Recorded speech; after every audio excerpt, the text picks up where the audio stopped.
কি ব্যাপার, সব লাইট অফ করে মোমবাতি জ্বালিয়ে বসে আছো কেন? আরে মোমবাতি জ্বালিয়ে বসে থাকতে ভালো লাগছিল। ভালো লাগছিল নাকি ইলেকট্রিকের বিল বাঁচাচ্ছিলে? হ্যাঁ, তোর কি যে বলো। তুমি যাও, ফ্রেশ হয়ে নাও, আমি তোমার ভাত গোছাচ্ছি। কি হলো জিজ্ঞেস করবে না ইন্টারভিউতে? আরে ওসব কথা পরে হবে, এখন আগে যাও তো, ফ্রেশ হও। না, এখন ফ্রেশ হব না, আগে খেয়ে নিই তারপর ফ্রেশ হব। সারাদিন কিছু খাওয়া হয়নি। শোনো না, বলছি একটু ভাত বেশি দিও না, খুব খিদে পেয়েছে। আচ্ছা তুমি যাও, গিয়ে হাত মুখ ধুয়ে নাও, আমি খাবার গুছিয়ে আনছি।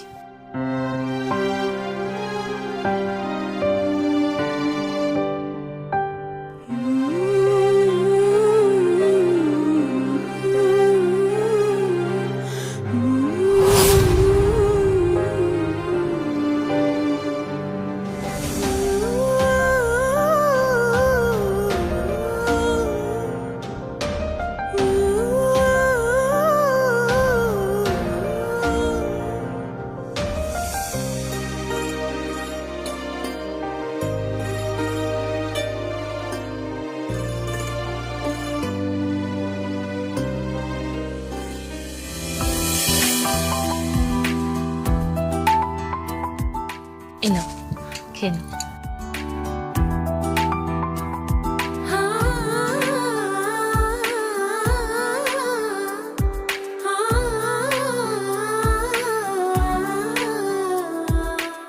তুমি খাবে না? হ্যাঁ, না না না, আমার একদম খিদে নেই। আমি তো এই একটু আগে খেলাম, আসলে আজকে দুপুরের খাবারটা খেতে খেতেই না বিকেল হয়ে গেছিল, আমার খিদে পায়নি। তুমি খাও, আমি গিয়ে বিছানাটা করি।